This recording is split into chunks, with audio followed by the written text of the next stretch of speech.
जनगणना 2027 शुरू हो चुकी है। इस बार सबसे बड़ा बदलाव यह हुआ है कि आप इस बार अपना गणना फॉर्म खुद से ऑनलाइन भर सकते हैं। बहुत सारे लोग अभी गलतियां कर रहे हैं, जैसे गलत जानकारी भरना, डॉक्यूमेंट मिसमैच, फैमिली डिटेल गलत डालना, जिसकी वजह से उनका फॉर्म मान्य नहीं हो रहा है। अगर आपने फॉर्म भरते समय एक छोटी सी गलती कर दी तो आपका फॉर्म रिजेक्ट भी हो सकता है। तो आज की इस वीडियो में मैं बताने वाला हूँ कि कैसे आपको अपने मोबाइल फोन की मदद से जनगणना फॉर्म ऑनलाइन खुद घर बैठे भरना है। तो ये वीडियो बहुत ही इंफॉर्मेटिव होने वाली है, इसके किसी भी पार्ट को मिस मत करिएगा। मैं हूँ शिवम और आपका स्वागत है आपके अपने YouTube channel learn with Shivam पे। अगर आप इस चैनल पे नए हैं तो नीचे सब्सक्राइब वाले बटन पर क्लिक करके अभी सब्सक्राइब कर लीजिए, क्योंकि इस चैनल पे ऐसे ही इंफॉर्मेटिव वीडियो आते रहते हैं। तो चलिए शुरू करते हैं।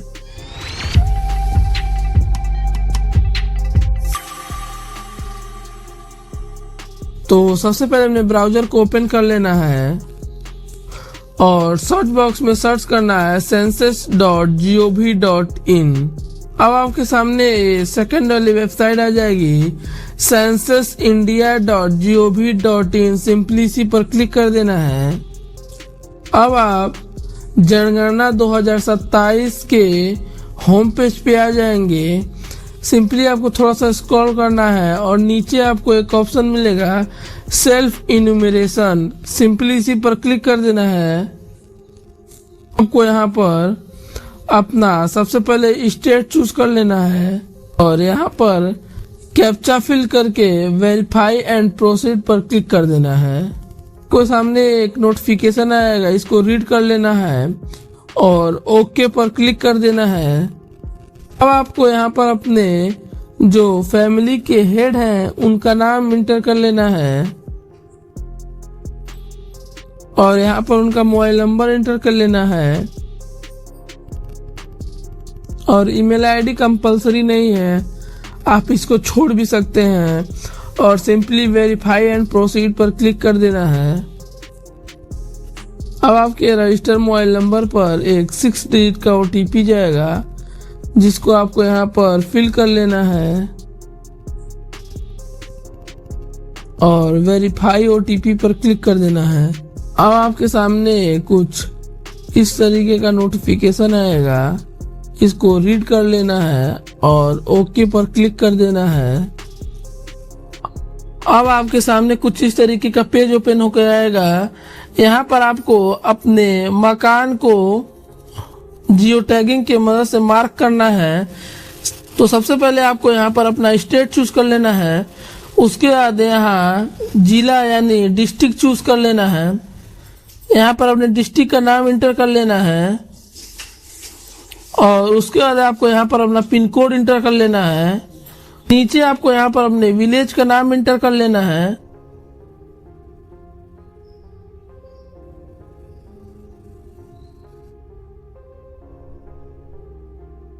और खोजे पर क्लिक कर देना है। अब आपको इसको जूम करके अपने घर के ऊपर पॉइंट करना है और स्थान की पुष्टि करे पर क्लिक कर देना है और सहेजे और आगे बढ़े इस पे क्लिक कर देना है।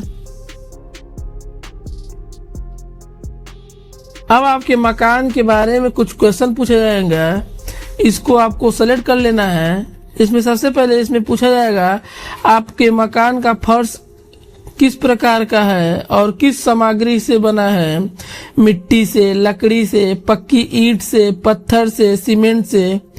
आपका जिस चीज से बना है उसको सेलेक्ट कर लेना है और नीचे अब आपके मकान के दीवार के बारे में पूछा जाएगा, वो किस चीज से बना है। तो आपको इसमें से जिस चीज से आपका बना है उसको सेलेक्ट कर लेना है। अब नीचे आपके मकान के छत के बारे में पूछा जाएगा, यानी आपके मकान का छत किस प्रकार के मटेरियल से बना है।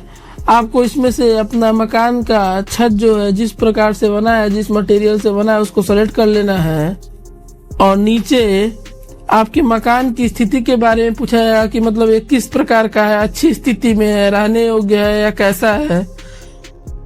तो हमारा मकान जो है अच्छी स्थिति पर सेलेक्ट कर लेंगे और सहेजे और आगे बढ़े इस पे क्लिक कर देना है और पुष्टि कर देना है।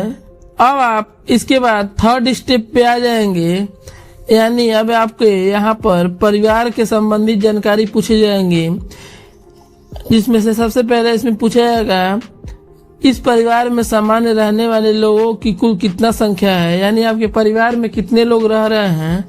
तो आपको यहाँ पर इंटर कर लेना है और नीचे परिवार के मुखिया का नाम इंग्लिश में जो हमने रजिस्ट्रेशन करते समय डाला था वो ऑटोमेटिक आ जाएगा। उसके नीचे आपको यहाँ पर अपने मुखिया का नाम हिंदी में इंटर कर लेना है और नीचे उनके जेंडर को चूज कर लेना है। और उसके बाद नीचे जाति के बारे में पूछा जाएगा, अनुसूचित जाति के हैं, अनुसूचित जनजाति के हैं या फिर अन्य। अगर आप इन दोनों में से नहीं है तो आपको अन्य पर सेलेक्ट कर लेना है। और नीचे मकान के स्वामित्व के बारे में पूछा जाएगा, यानी ये मकान आपका खुद का है या फिर आप किराए पे हैं या फिर किराए पर हैं और आपका कोई मकान है।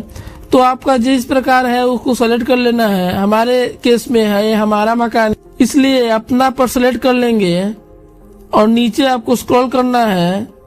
नीचे इसमें पूछा जा रहा है इस मकान में रहने योग्य कमरों की संख्या क्या है।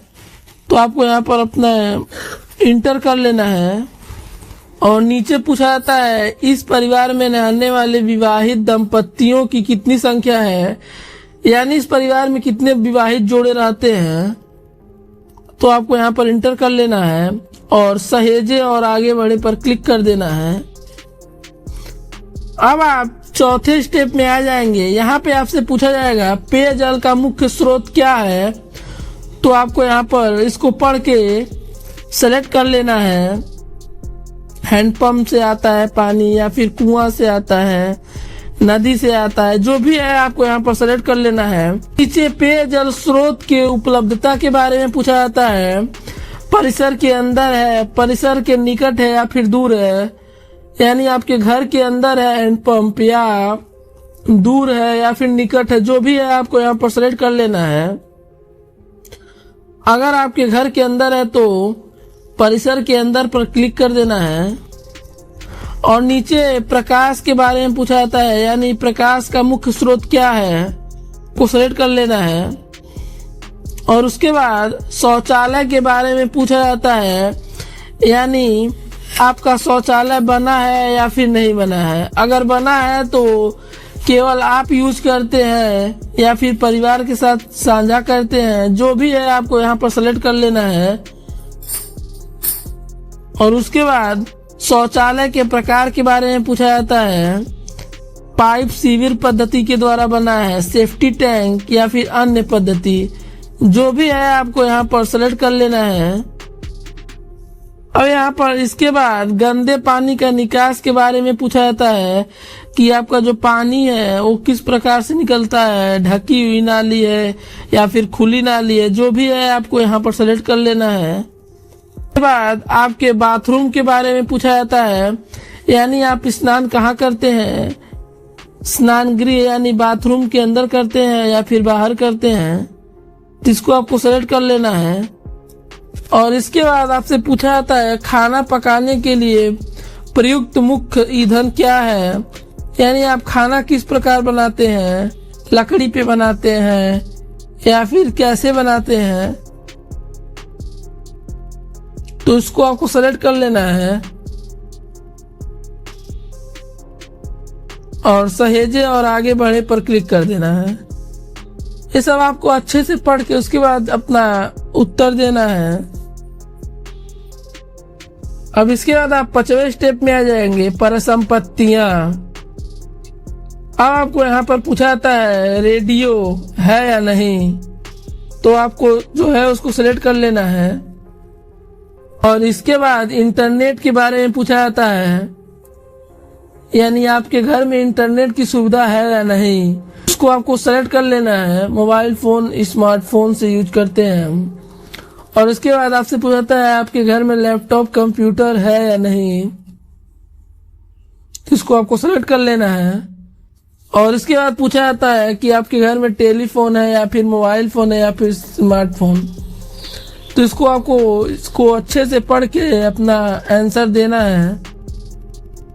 और इसके बाद आपसे आपके वाहन के बारे में पूछा जाता है कि आपके पास क्या है, स्कूटर है, साइकिल है या फिर दोनों है, तो आपको इसको सेलेक्ट कर लेना है।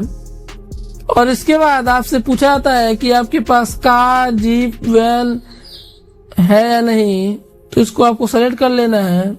और उसके बाद नीचे परिवार द्वारा उपभोग किए जाने वाले मुख्य अनाज क्या है, यानी आपके परिवार में सबसे ज्यादा मात्रा में कौन से अनाज यूज किए जाते हैं, तो हमारे केस में गेहूं है, तो इसको सेलेक्ट कर लेना है। और उसके बाद सहेजे और आगे बढ़े पर क्लिक कर देना है। अब आपके सामने प्रीव्यू पेज ओपन हो जाएगा।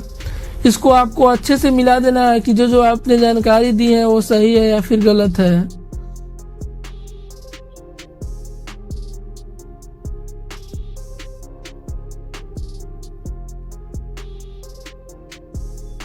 अगर कोई करेक्शन आपको करना है तो संशोधन के लिए वापस जाए पे क्लिक कर सकते हैं। हमारे केस में सभी सही है, इसलिए पुष्टि करें और सबमिट करें पर क्लिक कर देना है। अब हमारा फॉर्म सबमिट हो चुका है और आपको यहाँ पर एक SID मिल जाएगी, जो कि आपको जो आपके घर पे आएंगे सर्वे वाले उनको प्रोवाइड करा देना है। तो कैसा लगा आपको ये वीडियो? आशा करता हूँ आपको ये वीडियो पसंद आया होगा।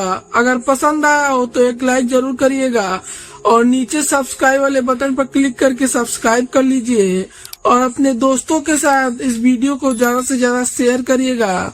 मिलते हैं किसी और एक नए वीडियो में, तब तक के लिए बाय बाय।